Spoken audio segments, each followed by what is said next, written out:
tonight we're going to be talking about the coexistence of grief and gratitude. And I know that, these are not two things that we feel natural to put together because we're not really wired to feel thankful when we're in pain, right? But they can coexist. So before we get started, I want to tell you about me. I don't know if you've read my profile or not, but I'm a certified grief recovery specialist and the owner of the Grief Path. What I do when I'm not on here or when I'm not working, I offer transformative one-on-one grief recovery services for the butterfly who is ready to come out of their cocoon and heal their heart. Because we all have a journey and we're all butterflies that have gone through something, right? And so these sessions are held in a private space without judgment or the inconvenience of traveling to an office. So I have a question, and I want to know, it's a lot going on in the news. I don't know how much, how often you watch or whether you avoid the news at all costs. But how many of you have heard the story of the 21-year-old mom who committed suicide and left her 3 and 1-year-old children and her husband behind? Did someone chime in? Was that you, Chelsea?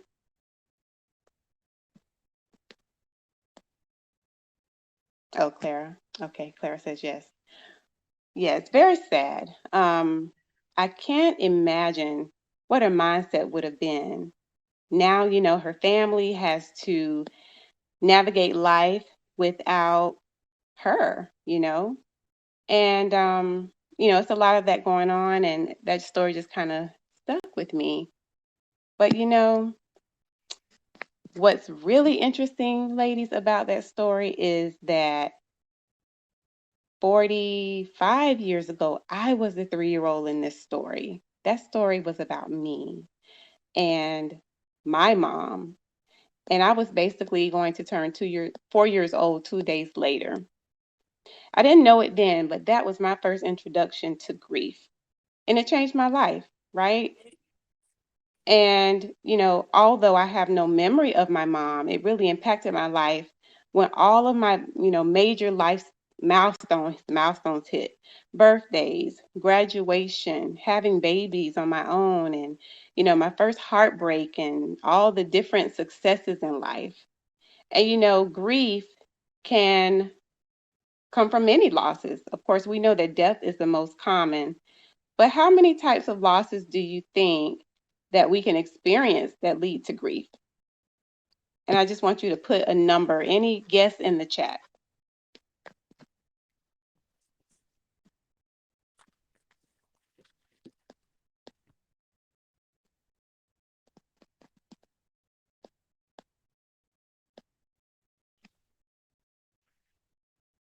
Any number between 10 and 100.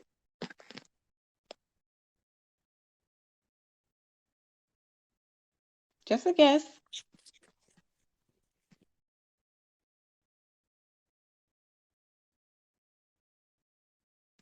Come on, ladies. I don't see those fingers. I see Anita's typing. Welcome, Christine. Is it Christine? What we're doing now is we're just sharing, we're guessing the number of losses that you can experience that lead to grief. Just any number that you think. So Anita says 100.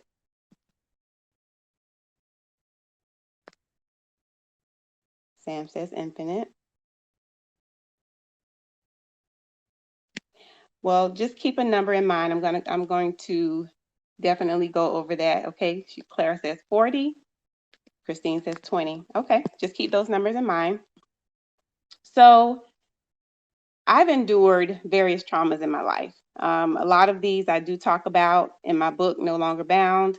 And many of these things impacted my self-worth and image from various forms of abuse and bullying and verbal and emotional abuse to the food addiction that I spoke about last week if you were on my call, chronic illness diagnosis, and so many different things. Why am I sharing these things? Because all of them cause me to grieve a loss of self, a loss of trust, confidence, the dreams, a normal, healthy body, safety, and so many more, right? And of course, we've all got things that we prefer to forget, but in the midst of all of that, at a certain point, I decided that they would no longer have power over me. So, what I want to jump into is grief specifically, and how does grief recovery work? So, grief is going to be defined as the normal and natural response to any loss that we have. Every loss that we go through from various things, it results from the end of an emotional relationship or a familiar pattern of behavior. So this can cause us with conflicting feelings. It can be like reaching out to somebody that was always there for you, that's no longer there, whether they're living or dead.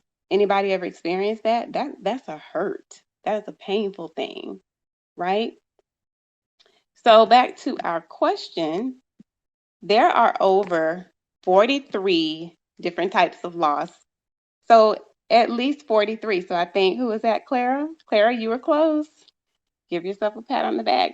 But I really think it's way more than that, because there's just so many various types. We really cannot put a specific number on it. But outside of death and some of the other intangibles that I mentioned a moment ago, we can grieve a divorce, a change in our life status if we go through retirement or we have a job change, if we move, from a different city to another area. We're leaving behind things that we're used to. It's a change in our normal day to day.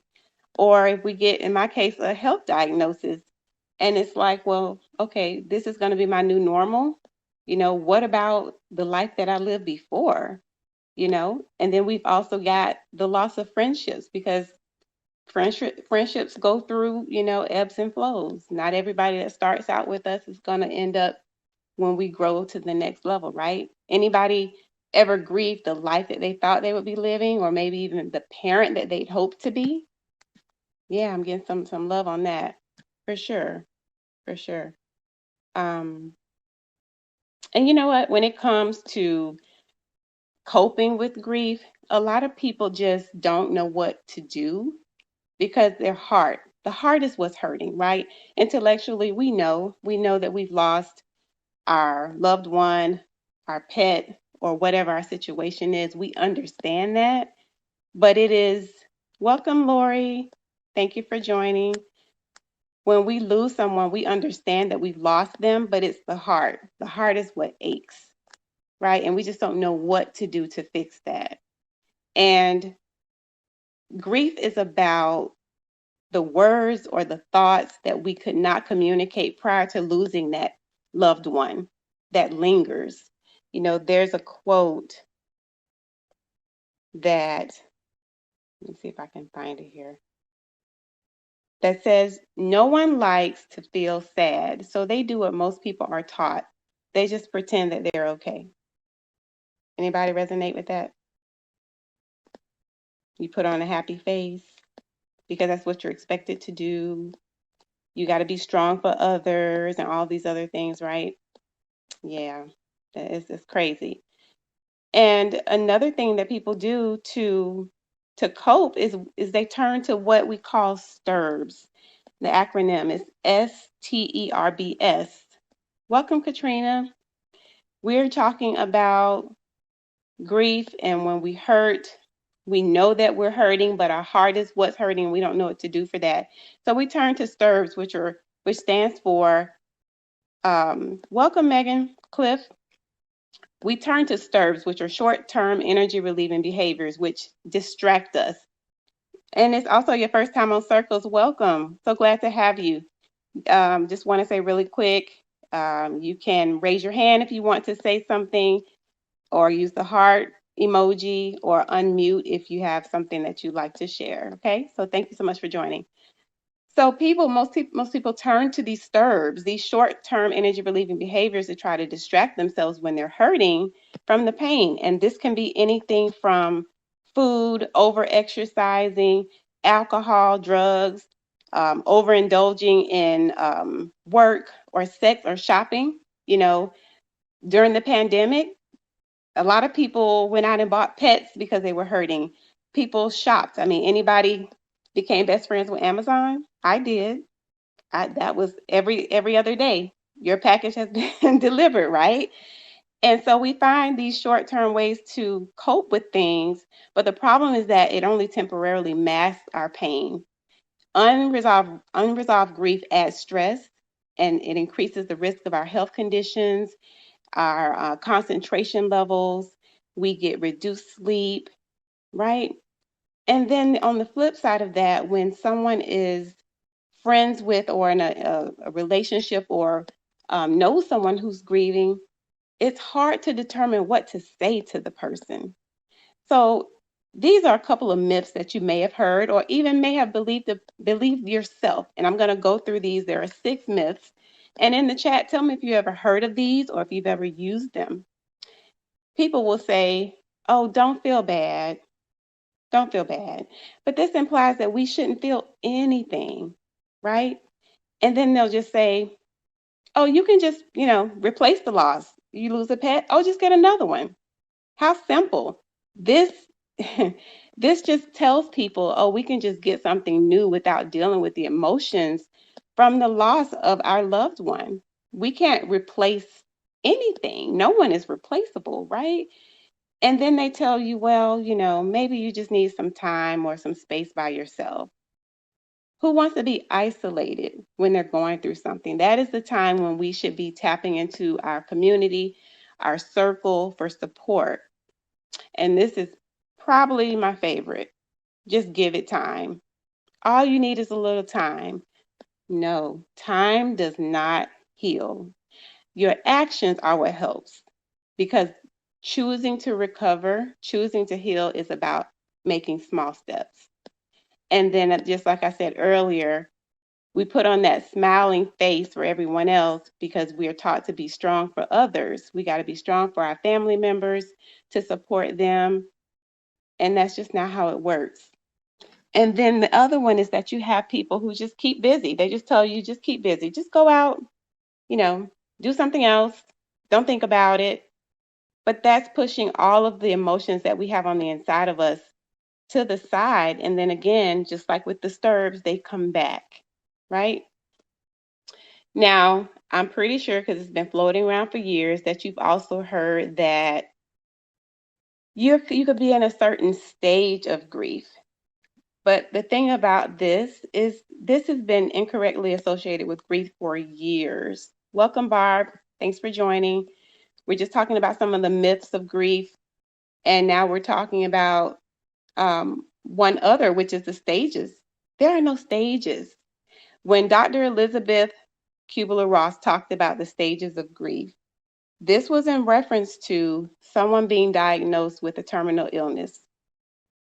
They may be in denial, anger, they may bargain, they may get depressed, then they have to get through acceptance.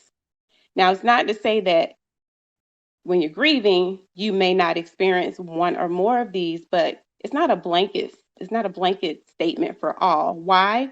Because relationships are individual, they are unique, and every relationship is not going to be the same. Does that make sense?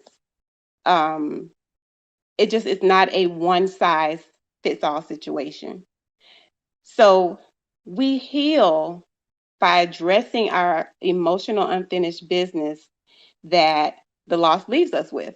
It's not like a support group, although I think it's very helpful.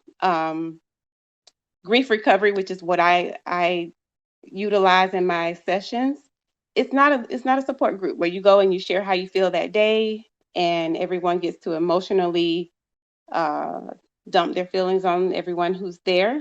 Because guess what? When you leave and you go home and you resume your life, what happens when those feelings come back? There's nothing to help you get to completion, which is what we need. So grief recovery method, which is what I'm certified through the Grief Recovery Institute, is a 40-year-old evidence-based program that focuses on completion of those unfinished emotions. It's a 7-week action-based, there's that word, action, Action-based sessions that help you move past the pain of the isolation and the loss that we sometimes feel. Why is it work? Why is it action? Because it takes work. Everything that's worth something takes work. It doesn't come easy, right? So recovery is achieved by taking a series of small and consistent steps. Completion is going to be ongoing. Why? Because life is life. Life is ghetto sometimes, right? Life is ghetto, and there's always something that happens, and we've got to be prepared with the tools to address our future losses. So when we want to recover, it is a choice, like I mentioned, but we've also got to be able to acknowledge that our pain exists. When I talked about using those short-term energy relieving behaviors, the shopping and the drinking and the sex and the overworking, that's not allowing us to acknowledge our feelings because we're pushing those things to the side. We are numbing out. We're doing everything else but to really face our truth. So we have to acknowledge that our pain is there. We have to acknowledge that our pain is associated with a loss and that we are ready to stop allowing the pain to control our lives. And then we have to be ready immediately. We're not falling into the trap of give it time, because if you give stuff time, if you procrastinate like I do in some situations, you'll just put it off, and that puts off your healing, if I'm really honest with you. And then we have to participate in our own recovery. mm. Anybody resonate with that? Because your heart deserves it, right? You deserve to live a good quality of life. um Now, we talked about grief, and in the beginning, we talked about some of the ladies who joined in a little later. Our icebreaker question was, we were naming things that make us smile. For me, children's laughter, the smell of fresh cut grass. Everybody named their things in the chat. Welcome, Mike. But we also got to be able to find gratitude, the other G. And yes, you think about that, grief and gratitude, those don't go together. They don't. And they typically don't. But it's all about a mindset shift, right? Because I think that finding gratitude in our daily lives is so important, because it helps us stay grounded. It helps us remember what's really important in the midst of the chaos that the world, shows us and puts us through. And when we're hurting, don't we want to stop the pain? Anybody want to keep hurting? I don't, right? So we want to feel joyful again. We want to be able to live life in color, as I like to say. And I believe that regardless of the depth of our grief, gratitude can help bridge the gap between our pain and our peace. It allows us to honor not only the beauty from the past, but stay connected to our present, because it's important to be present and not get caught up in living in the past that you forget to live, and but also to embrace our future, right? So choosing to heal gratitude doesn't mean that we're forgetting our loved one. We could never replace gratitude with grief, because we've got to be able to allow ourselves to feel all the pain and all of the emotions and lean into what we're feeling instead of running away. When I have sessions with people one on one, and I tell them, around weeks 3 and 4, it gets hard. It's not easy.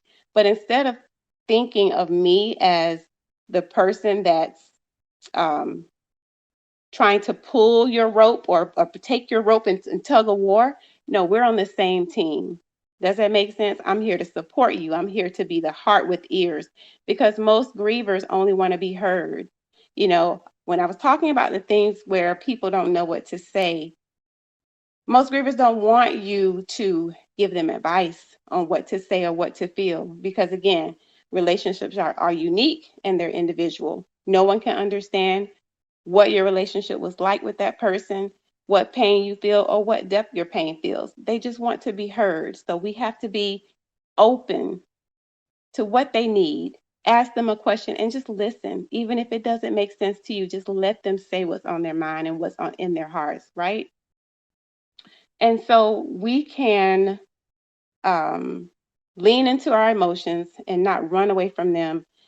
And gratitude is all about acceptance, getting to a place where we can accept this is our reality and not allowing the pain to keep us bound. We can address our grief when it comes, but we're no longer living in black and white, we're living in color. Does that make sense? Anybody have a comment that they like to share so far on their experience or anything that they've experienced with others regarding grief? You can also take yourself off mute.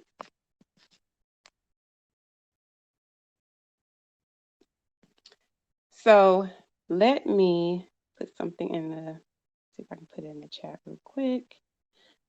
I did create a grief bundle some time ago. It's a downloadable bundle for $5.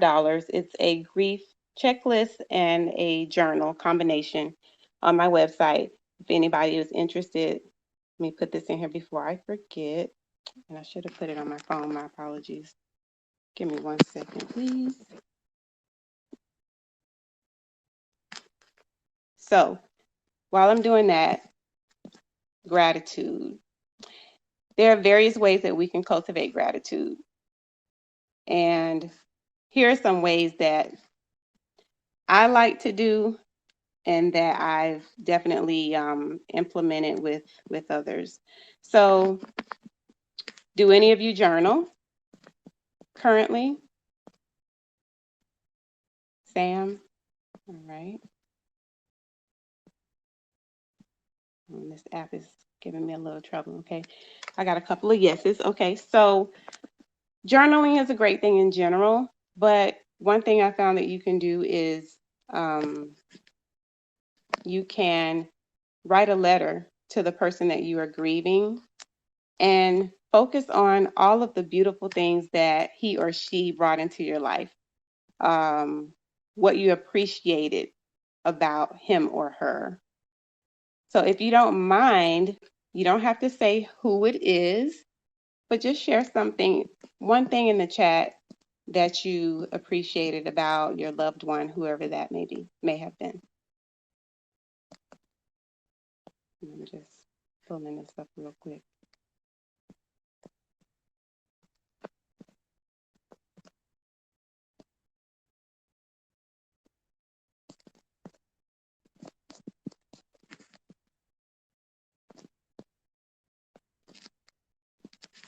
Okay, got that.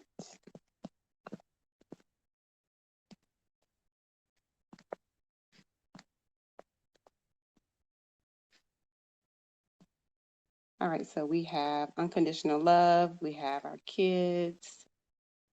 Yes. Unconditional love is, oh my gosh, so rare, Lori. I, outside of my kids, I mean, they're adults now, but yeah, I can think of one person that really showed me unconditional love, and that's rare because most people do things based on conditions. I'm going to love you. I'm going to support you. I'm going to be there for you based on X, Y, Z, right? Hi, Rachel. Good evening. Our kids, yeah, our kids. I don't know, Clara. Sometimes the kids, I feel like it's conditional, but Katrina says Sunday dinners with my great grandparents. And Rachel, what we're doing is we're just sharing in the chat. You don't have to say who, but we're sharing something about someone that you lost that stuck with you, that gives you a moment of appreciation when you think about them. And I just put the grief bundle in the chat if anyone wants to download that. All right. Yes, definitely great grandparents. Man, my grandparents were vital in my upbringing after losing my mom. Because dad, my dad was just trying to work and take care of two girls. Being being accepted by my brother and bonus dad, no matter what. Yeah, that's beautiful because acceptance, man, don't we all want to feel accepted and loved? In a world where perfection is everywhere on the news and on social media. Welcome, Alana. The world just makes us compare sometimes, right? And so we all want to feel accepted and wanted and needed. Yeah, definitely. For me, yeah, unconditional love. Lori, that's the one thing I can really just come back to. So yeah, writing a welcome, Kia. We're just going over some ways that we can cultivate gratitude. And the first was just to write something in the chat with about someone that you appreciate, just one thing you appreciate about a loved one. The second thing that I think is really neat is you can get an empty jar like a mason jar, right? Or something with a lid. Get you a couple of pieces of paper or little, post-it notes. I'd rather be honest than toxic positive. Stopping growth. Yeah. A little piece of paper and write down different on each piece of paper, one thing on each piece of paper that you are grateful for. And then take that piece of paper and fold it up. Put them all in the jar and shake it up. And on days where you feel low or you feel, sad, just take one out, one or more, and just take them out and read them. And it'll help remind you of why you have reasons to be thankful and grateful, because we can sometimes lose track of, those things. We forget to focus on the little things and to be mindful of, the goodness that our good God has given us, right? Another thing that you can do is if you are Alana says, I think we have to be grateful for what we have while reaching for better. Absolutely. Yeah. Always continuing to do better or to be better than we are. Growth is so important. Yeah, for sure. Thank you so much. And one thing that I also recommend is if your loved one enjoyed a certain activity or he or she was a part of, say, a community organization, spend some time doing those activities. Remember, just because they're no longer here physically with you, they're still with you in your heart. That's where they live, right? And that's where they'll always live. Welcome, Varsha. I think that is a beautiful way to honor them. You know, I have a friend who used to run a lot, and she didn't pass away, but she can no longer run, and it was a major part of her life. And so I recently started, welcome Bobby, I recently started, back trying to run. And I always think of her, it's a way to honor her. And I just think it's important to honor our loved ones and just remember that we carry them with us no matter where we go. Holidays and birthdays. Now, those are big things. Those are tough times. Tough times. If you're on social media, we've got all the reminders. Everyone's taking pictures with their families in the pajamas. Everybody's doing, all the family things. And it can be tough, right? It can be tough. It can be very difficult to navigate the holiday season. Let's see, we have a comment here. Rachel says when she worked in the NICU, I lost a little boy whose twin sister survived. Man, he taught me purity, innocence, and essence, and also taught me how to feel deep pain and unconditional love. His death also taught me how to set boundaries because I went to the bathroom, shed tears, and an RN placed a beautiful black baby girl, still covered in vernix, placed her in my arms and said, "She needs you now." Wow. In every loss, there is a gain. Okay, that's poetry right there. In every loss, there is a gain. That's beautiful. Notably, his bio mother could not be present, and I got permission to kangaroo. Wow, Wow. That's very touching. Yeah.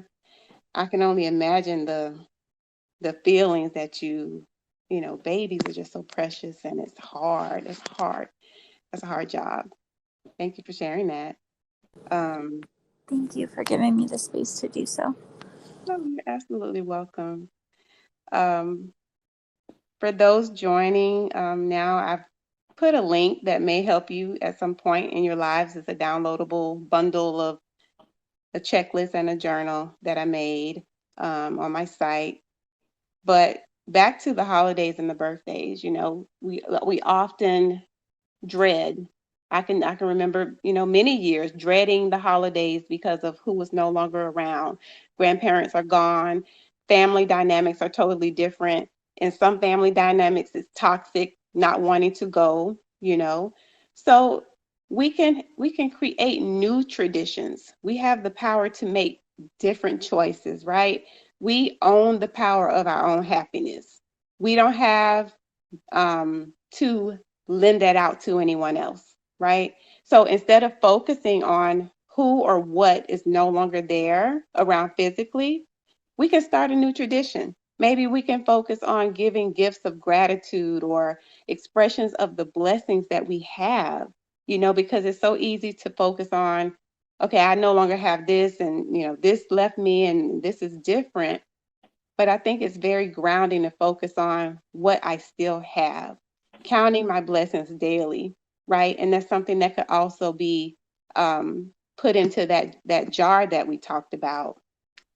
Um, and you can take trips, make your holidays be about destinations. Remember, you're taking your loved one with you. So maybe your whoever passed away wanted to go to a certain destination. Go on that trip and put it in your heart and say, hey, me and so, we're going to this destination because they're with you. That's the main thing. I want you to remember when you're focusing on gratitude, you're not forgetting them. You are just choosing a new way to live your life, one that does not have the power to hold you bound and kept in, sadness and just, dread. Who wants to live like that? It's about creating the new joyful memories.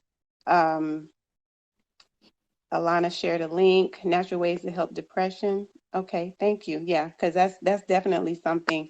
And I can only see the first part of the caption, but I do see exercise, which is vital because exercise alone increases our endorphins, our dopamine. It helps us to feel good, and we're doing, good things for our bodies, right? So, welcome, Fanny. One thing that I wanted to just kind of highlight real quickly for everyone who kind of joined in late. We talked about the things that make us smile. We talked about how grief and gratitude can coexist, although they don't feel natural as a part of our lives. That grief recovery focuses on completing what was not completed, the unfinished business that we wanted to say or the things we wanted to do before we lost that person. And, we've talked about grief and gratitude, but there's another G that I want to mention, which is guilt, which in my sessions, we don't talk about guilt. Guilt does not belong to grief because I had a lady once that said, I feel guilty that I wasn't able to, be there for her in this last moment, or I wasn't able to do XYZ. And I reframed the question. I said, would you feel better, or would you have felt better if the situation was different? And that allowed her to say, yes. It reframed it because there's nothing to feel guilty about. We can all wish that things could have been different or worked out better, but you have nothing to feel guilty about. And so if that ever applies to you, that's something that you need to get off of you right away, right?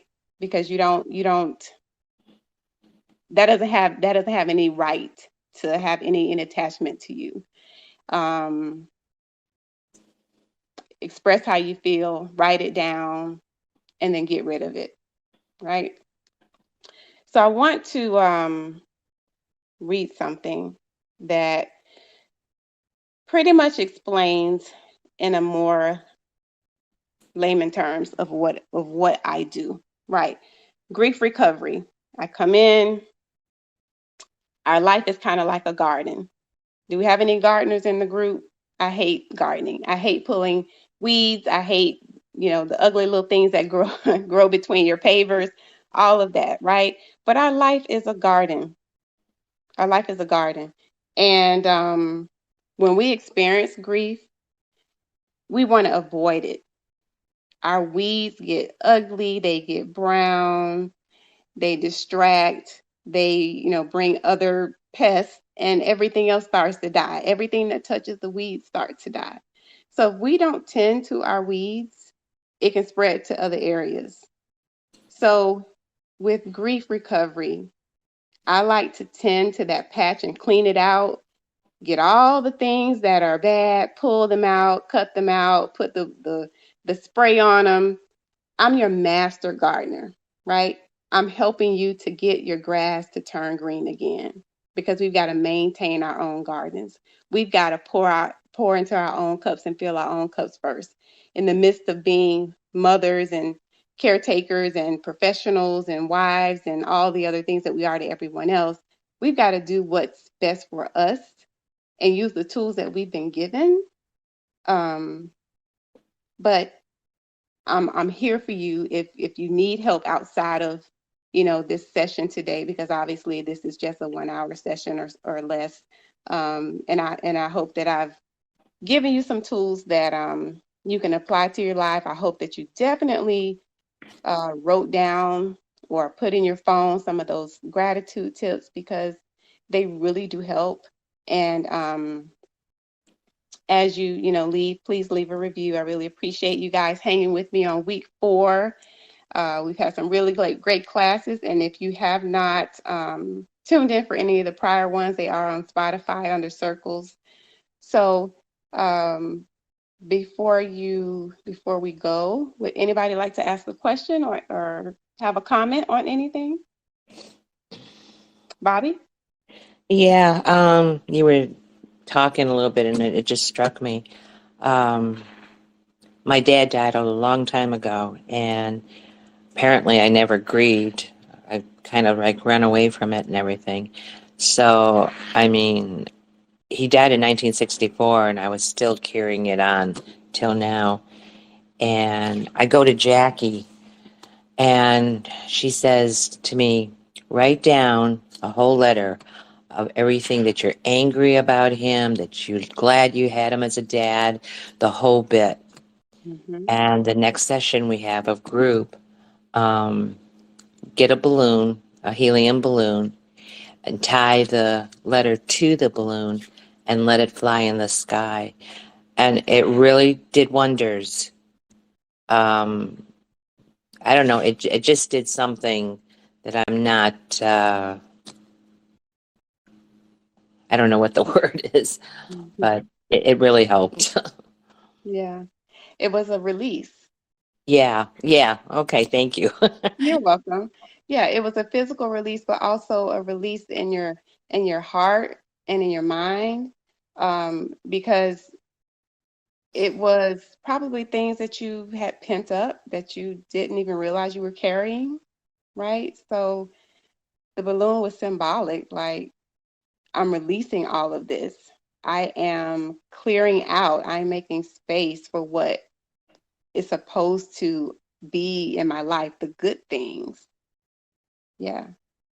Well, one of the good things, and I hate to put it on this, but I have had a hard time getting a hold of Rachel.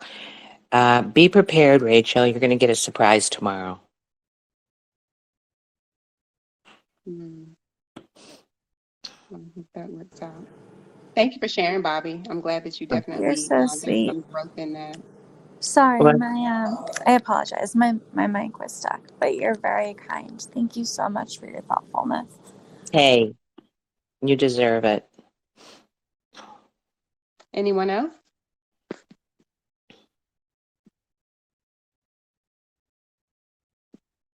Or you can put it in the chat if you prefer.